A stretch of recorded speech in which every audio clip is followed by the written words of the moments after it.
The broadcast is now starting. All attendees are in listen-only mode. Well, hi everybody. Welcome to this short session for 30 minutes. Looking forward to working with you for a short time. Thank you for tuning in. I know some of you have attended a number of these, so thank you very much for that. So we're talking about an interesting topic today, which is around creating team purpose and clarity. It's obviously important in times of distraction, and I think one of the big challenges we've got really now is that we're bombarded with information everywhere, left, right and centre, so we're constantly being distracted, and because of that, being able to focus on team purpose is even more challenging than it would be in any other time. And I think the great management consultant Peter Drucker made the comment that the biggest challenge of the 21st century is the challenge of distraction. And I think that pretty much sums it up. So I'm going to share with you a few little tips and hints that might help you with your team on how you might do this. And this comes from my latest book on winning teams, which you'll have an opportunity, if you wish, to pre-order at the end of this short session. So let's get stuck into the program. There's three things I'd like to cover pretty much in our short session today. I'd like to talk about the importance of purpose for a team and how it fits in with productivity. I'd also like to talk about creating a purpose statement for your team. I think that's something that you may not have thought about doing. I mean, the organisation of which you belong is undoubtedly got a purpose statement. But does your team have a purpose statement? And if not, why not? And could you possibly put one together for the purposes of what your team exists for? In other words, if you sat down at your next meeting with your team members and you said to them, what's the purpose of our team? Would you be happy with the responses? Would the responses all have a congruent theme to them, or would they be a whole range of different kind of concepts that come up?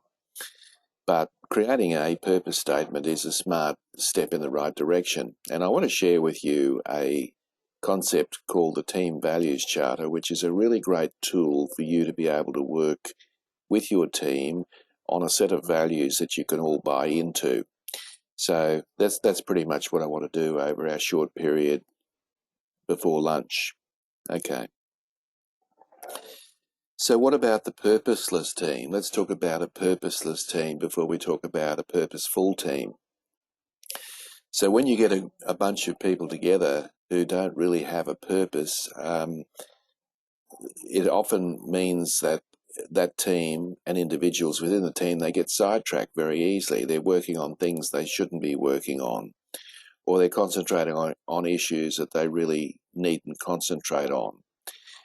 Because they're not really clear about what the purpose of their team is. When you form a team in the early stages, this is particularly important to be able to talk to your team about why we exist.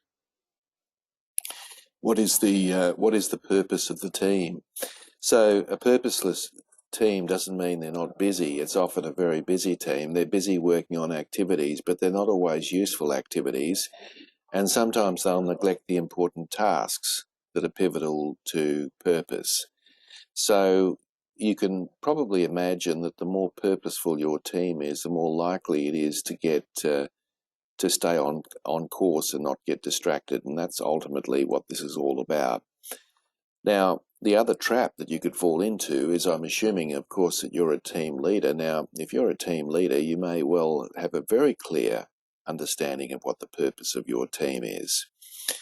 But the important point is, does everybody else in the team have a very clear understanding? Do they have your understanding of what the purpose of the team is? Some questions you might like to ask yourself, and perhaps even ask the team, as I said, in a team meeting. So it is an important topic. The analogy that I like to use is that if you think about your cupboard at home, I'm sure, like mine, it's full of coat hangers. And sometimes it can be quite annoying. It's usual that we have too many coat hangers and not enough. And those coat hangers are hanging in the closet, but really at the end of the day, they're pretty useless unless, of course, we've got a garment that we could hang from it. And so I liken the coat hanger, the humble coat hanger, to a purpose. So if we have a purpose, a very clear purpose, then it gives us a chance to shape everything that we say, think, and do in a team. So a purpose statement is like a coat hanger. The statement itself probably is just words. But ultimately, that statement, if it is embraced by everyone in the team, can lead to a process where everybody accepts and buys into that purpose. In other words, they're shaped. The way they operate the team can be shaped by that coat hanger or that purpose. So one way about thinking about that. So the coat hangers are very useful, but only from the point of view of being able to hang things from them. And so therefore, everything, as I said, we say, think, and do should be on purpose. Now, a colleague of mine in the United States, well before we talked about the concept of fake news, came up with a concept called fake work. And his argument was that lots of things that we do in the workplace are what we might constitute as fake work. In other words, it's not directly or even indirectly related to the purpose of what we're attempting to do.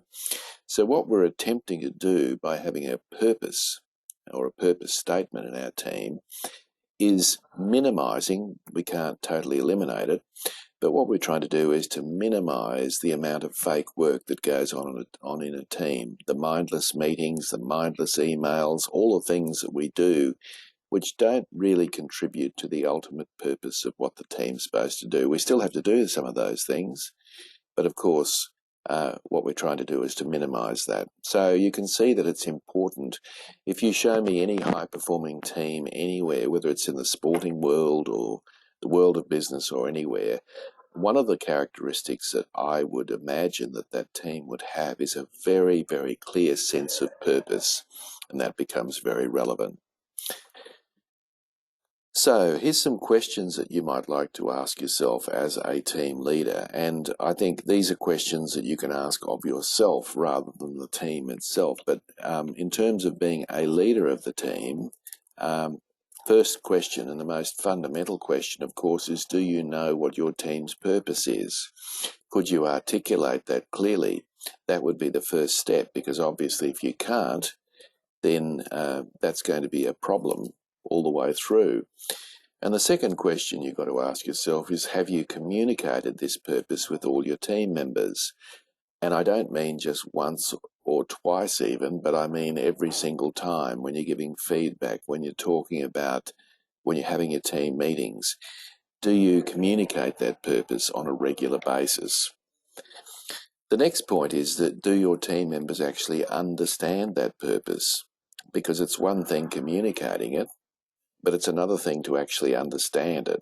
Do they understand how it links to the work that they do each day? I'm not talking about the organisational purpose here, I'm talking about the team purpose.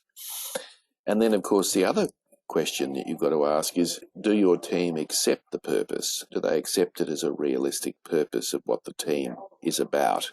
Because obviously if they don't accept it, even if they understand it, it's probably not going to be embraced. And of course, the next question is, are all your team members committed to that purpose? Are they all committed to assisting you to achieve that purpose? And the next question is, do all my team members know how their work is tracking against the team purpose? Because this is all about feedback, and do they have regular feedback from you, moment by moment, situation by situation, project by project?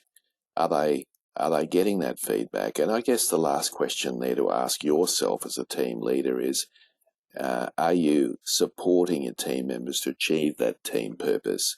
That means removing roadblocks. It means providing resources. It means creating support. And all of those things are critically important to your team's success. All right, now I've just listed here three famous purpose statements that you would, they're all organisations that you'd be familiar with, but they've all got something in common and you might like to think about them. Now, of course, these are organisational purposes, but what I'm actually alluding to is that your team actually develop its own purpose statement, which should be a very simple statement that really captures the essence of what your team does. So let's have a look. So Coca-Cola, what's their purpose statement? To refresh the world in body, mind, and spirit. Ultimately, that's their purpose. So theoretically, everything they say, think, and do must be centering around that. Apple has a commitment to bringing the best um, personal computing experience to students, educators, creative professionals, and customers around the world through its innovative hardware, software, and internet offerings. So one of the things Apple's done is really identify who their stakeholders are in the purpose statement, which isn't a bad thing to do. So if you think about your team, who are the primary stakeholders? Who are the primary stakeholders that your team services? So if it's an internal service provider, if you are an internal service provider, who are those stakeholders? Of course, if you're an external focus, then who are your customers? Who are your end users? Who are the people that rely upon you to get the job done?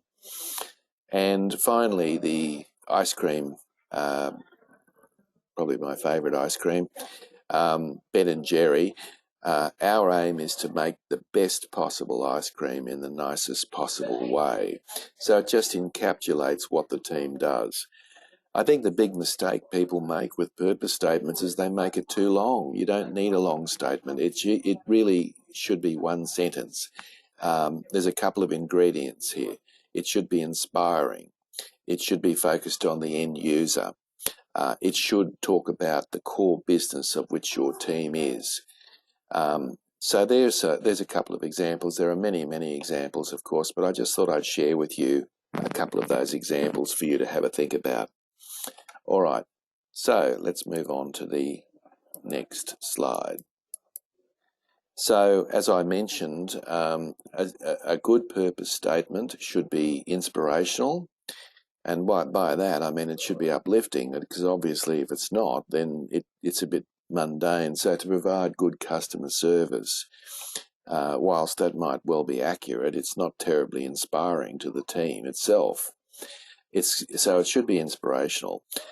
You should be able to express it in one sentence, because if you can't express it in one sentence, then probably you're trying to sort of say too much.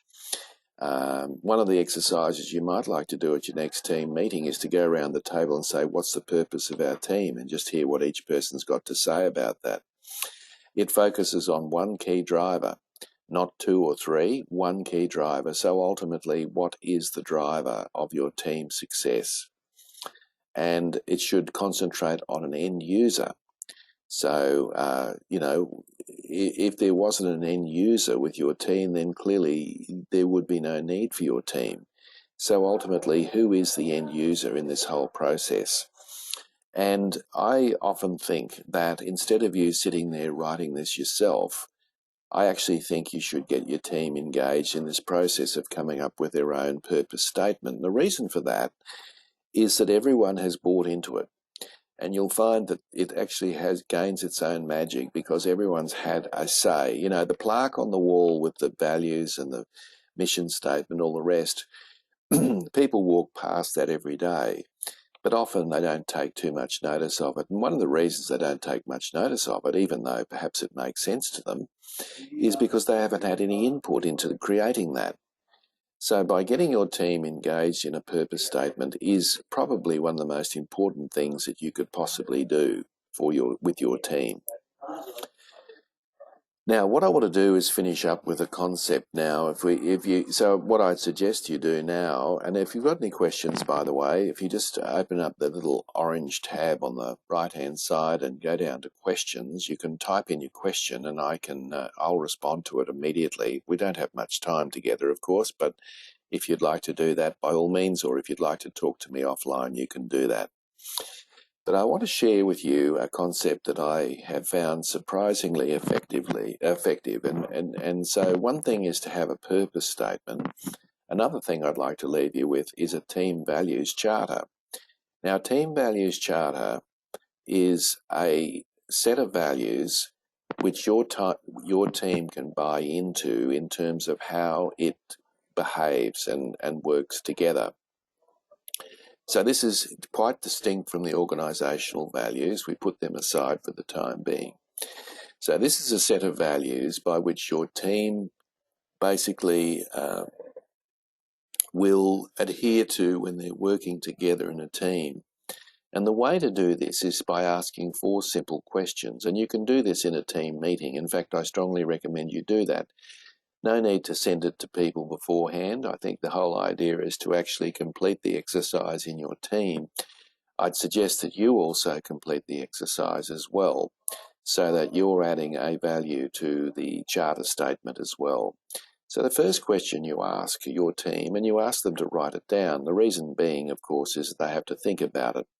But the first question is, what's the one value that's important to you when working in groups and teams? Now, what I've done here is I've given you an example so that you can see my view about this. So if you ask me that question, I might say respect. All right, so to me, respect is very important when I'm working in a group or a team.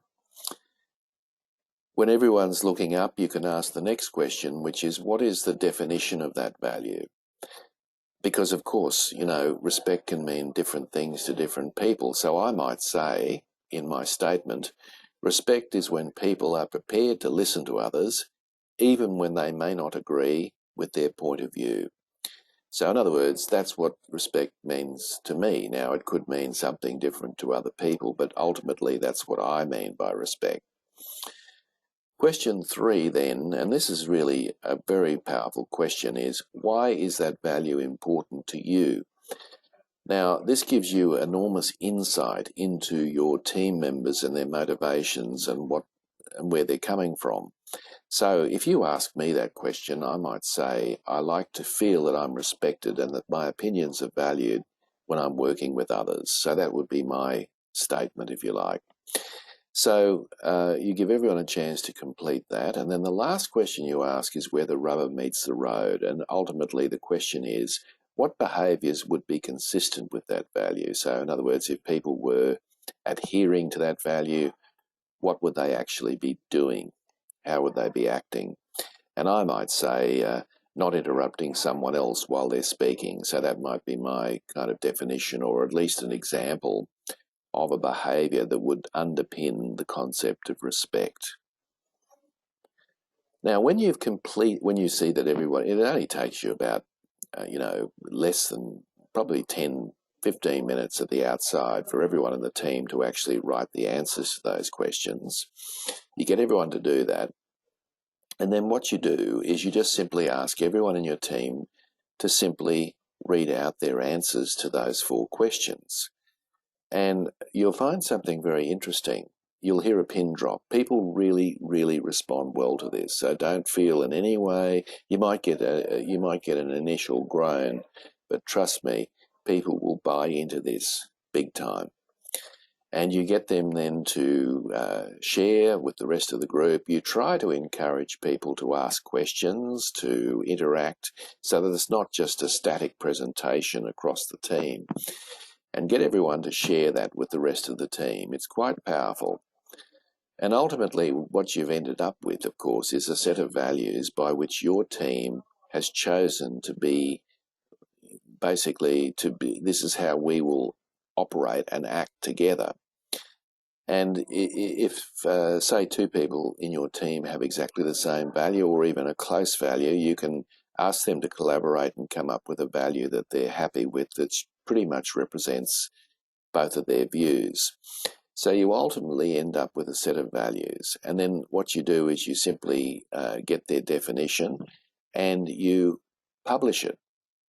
And you might think that's a little strange, but then you actually publish it. And I've actually seen teams put this on the wall. I've seen people put it on their screensavers. I've seen people have it at the top of their agendas. So that ultimately what it's done as a team leader is it's given you basically another frame of reference to be able to lead your team by. So what you're ultimately going to do is to lead people by those values.